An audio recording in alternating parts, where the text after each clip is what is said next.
Welcome बच्चों। तो आपका मेरे स्वागत पे वेलकम है।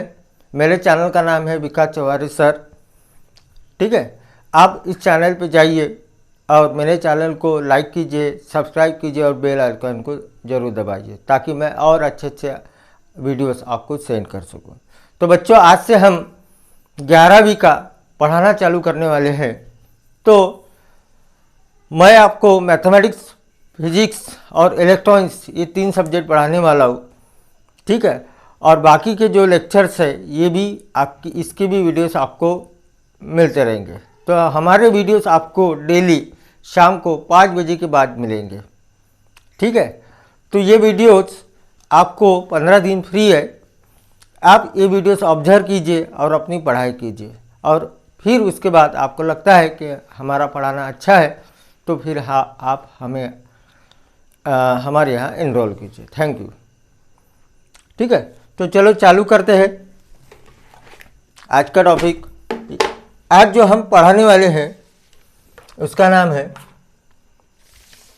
Angles and it's measurement. ये जो तुम्हारी बुक 1 है उसका ये पहला लेसन है। उसका नाम है एंगल एंड इट्स मेजरमेंट।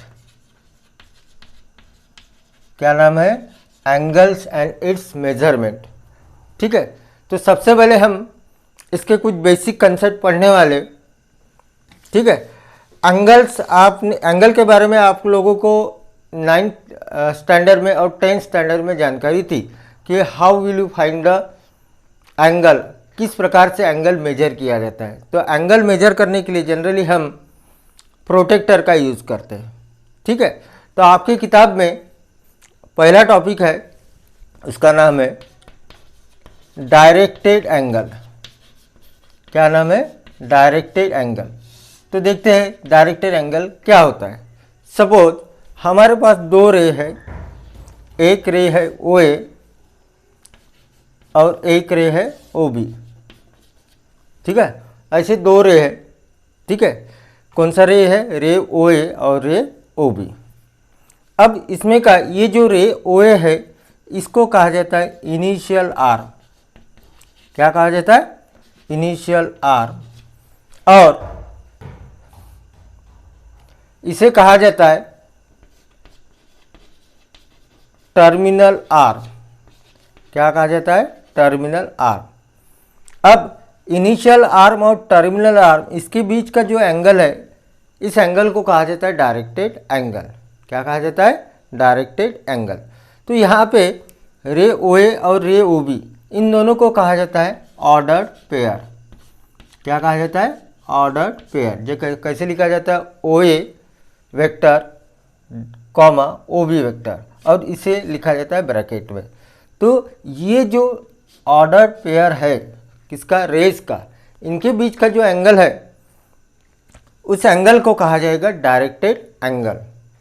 अगर ये रे OA को मैं एंटी क्लॉकवाइज घुमाता हूँ, ठीक है, रे OA को एंटी क्लॉकवाइज घुमाता हूँ, तो ये हमेशा एंगल AOB, यह हमेशा कैसे रहेगा? पॉजिटिव रहेगा। कैसे रहेगा? पॉजिटिव। अगर इसे मैं क्लॉकवाइज घुमाता हूँ, मतलब रे OB को OA के तरफ मोड़ता हूँ, तो एंगल BOA, ठीक है, ये निगेटिव में रहेगा। यानी क्लॉकवाइज रोटेशन अगर रहा तो एंगल हमेशा कैसे रहेगा? निगेटिव रहेगा, और एंटी क्लॉकवाइज रहा तो ये एंगल हमेशा कैसे रहेगा? पॉजिटिव रहेगा। तो आपके समझ में आया डायरेक्टेड एंगल क्या होता है? Directed angle is nothing but, इसका डेफिनेशन ऐसा है, the order pair of the rays OA, OB together with the rotation of the ray OA to the positive ray of ray OB is called directed angle। Simple एक definition है, initial arm या initial ray और terminal रे, इनके बीच का जो angle रहेगा उस एंगल को कहा जाएगा डायरेक्टेड एंगल। अब ये जो डायरेक्टेड एंगल है ये पॉजिटिव रह सकता है और निगेटिव रह सकता है। ये पॉजिटिव कब रहेगा? जब रोटेशन कैसा हो इनिशियल आर्म का? एंटी क्लॉकवाइज डायरेक्शन से हो। और निगेटिव कब रहेगा, जब ये रोटेशन कैसे हो, क्लॉकवाइज डायरेक्शन से हो। ठीक है, तो चलो अभी आगे का टॉपिक पढ़ते हैं, यानी टाइप्स ऑफ डायरेक्टेड एंगल। तो इसमें सबसे पहले आता है जीरो एंगल। क्या, कौन सा एंगल आता है, जीरो एंगल। तो क्या होता है जीरो एंगल, देखो यहाँ पे मैं एक डायग्राम निकाल रहा हूँ, रे ओ ए और रे ओ बी। अगर ये रे ओ ए का जीरो रोटेशन रहा, क्या कहा मैंने, इस रे ओ ए का अगर जीरो रोटेशन रहा तो इस केस में इनिशियल आर्म और टर्मिनल आर्म ये दोनों कोइंसाइड हो जाएगी। क्या हो जाएगी, कोइंसाइड का मतलब है वो एक में के ऊपर आएंगे। कैसे आएंगे, एक में के ऊपर। इसलिए ये जो एंगल है, एंगल ओ ए बी, ये हमेशा कितना रहेगा, 0 डिग्री या 0 रहेगा। क्या रहेगा, 0।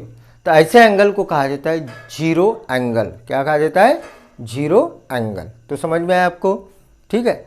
अब चलते हैं अगले इस पे। अब वन रोटेशन क्या होता है, वन रोटेशन,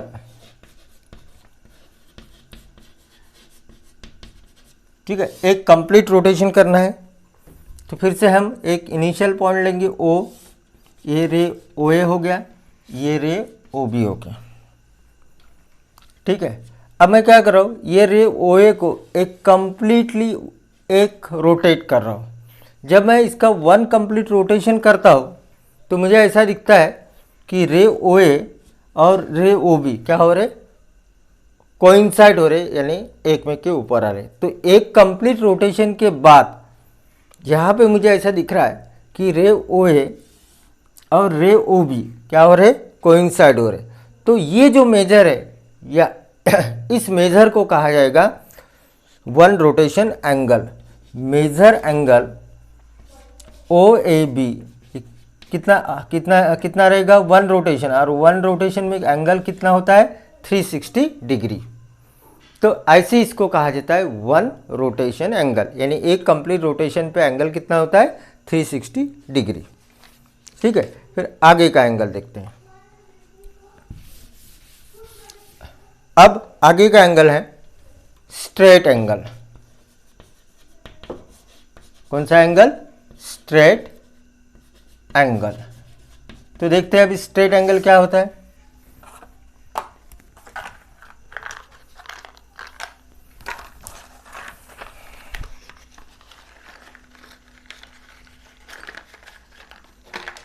ठीक है, अब देखो ये मेरे पास रे है ओ ए। अब मैं क्या कर रहा हूँ, इसको रोटेट कर रहा हूँ कोई भी डायरेक्शन से, क्लॉकवाइज या एंटी क्लॉकवाइज। तो ये रे हाफ रोटेशन कंप्लीट करने के बाद ये जो रे है किस साइड आएगा, इस साइड, यानी टर्मिनल आर्म मेरी इस साइड आएगी। तो यहाँ पे ये दिख रहा है कि after half rotation of the initial arm का हाफ रोटेशन के बाद इनिशियल रे और टर्मिनल रे ये एक में की क्या रहते, अपोजिट। तो ऐसा अगर एंगल आता है तो इस एंगल को कहा जाता है स्ट्रेट एंगल, और ये 180 डिग्री रहेगा। ठीक है, यानी measure angle A O B, इसे क्या कहा जाता है, स्ट्रेट एंगल या स्ट्रेट लाइन एंगल। ये हमें इसका नाम क्या रहेगा, स्ट्रेट एंगल। ठीक है, समझ में आया। चलो फिर अगला देखते हैं कंसेप्ट। अभी अगला कंसेप्ट है बच्चों हमारा, वो है राइट एंगल। क्या है, राइट एंगल। राइट मतलब कितना होता है, 90 डिग्री। ठीक है, सपोज एक रे है ओ ए और इसको मैंने 90 डिग्री के अंदर रोटेट किया। कैसे किया, इसे 90 डिग्री में। तो मेरा रे किस साइड में आएगा, वाई डायरेक्शन में। ठीक है, तो 1/4 रोटेशन के बाद कितना, 1/4 रोटेशन के बाद आइदर क्लॉकवाइज या एंटी क्लॉकवाइज जो मेजर आता है उस मेजर को कहा जाता है राइट एंगल।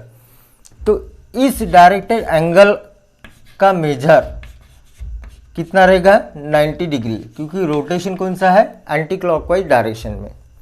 तो ऐसे एंगल को कहा जाएगा राइट एंगल। ठीक है, समझ में आया। अब देखते हैं angle in standard position. Angle in standard position क्या होता है? एंगल इन स्टैंडर्ड पोजीशन,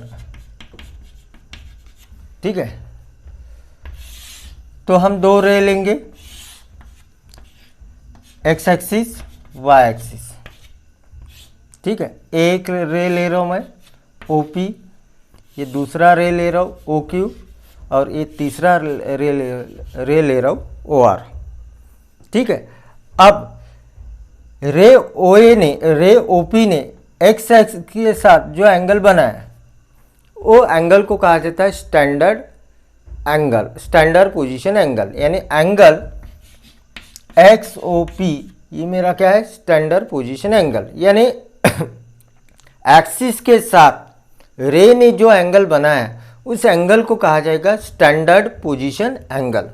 इसी प्रकार मेरा दूसरा स्टैंडर्ड पोजीशन एंगल बनेगा XOQ। कौन सा? XOQ, ये भी स्टैंडर्ड पोजीशन एंगल होगा। उसी प्रकार एंगल XOR, इस एंगल को भी कहा जाता है स्टैंडर्ड पोजीशन एंगल। लेकिन एंगल जो है, ठीक है, POQ, कौन सा एंगल? POQ, इस एंगल को स्टैंडर्ड पोजीशन एंगल नहीं कहा जाएगा, क्योंकि ये एक्सिस के साथ एंगल नहीं बना रहा है। ठीक है, तो आई होप कि आपको ये कंसेप्ट समझ में आई होंगी। स्टैंडर्ड पोजीशन का एंगल का मतलब होता है एक्सिस के साथ रे ने जो एंगल बनाया है उस रे को कहा जाएगा स्टैंडर्ड पोजीशन एंगल। ठीक है, तो चलो आगे बढ़ते हैं। फिर अब देखते हैं अगला एंगल या अगला टाइप। अगला टाइप है angle in quadrant and quadrant angle. Angle in quadrant क्या होता है और क्वाड्रेंट एंगल क्या होता है? हमारा अगला टाइप है angle in quadrant and quadrant angle. तो बच्चों आपको पता है एक्स एक्सिस वाई एक्सिस क्या होता है?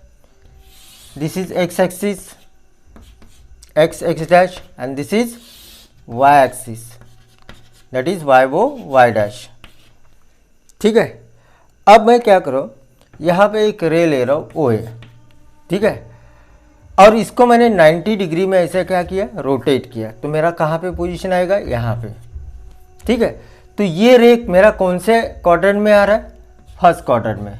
ठीक है, तो ये जो एंगल है एंगल AOB, एंगल कौन था? AOB, इसे कहा जाएगा राइट एंगल भी कहा जाएगा और क्वाड्रेंट एंगल भी।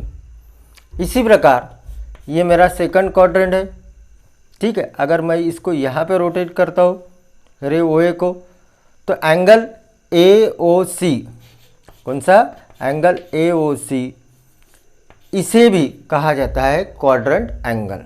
उसी प्रकार रे AOD, इसे भी कहा जाता है क्वाड्रेंट एंगल। ठीक है, तो इस प्रकार से एंगल इन क्वाड्रेंट और क्वाड्रेंट एंगल निकाला जाता है। आई होप आपको ये समझ में आया होगा। ठीक है, चलो फिर अगले एंगल की तरफ जाते हैं जिसका नाम है को टर्मिनल एंगल। क्या होता है को टर्मिनल एंगल? बच्चों देखो, हमारे पास प्रोटेक्टर रहता है, उस प्रोटेक्टर से हम कितना डिग्री एंगल मेजर कर सकते हैं?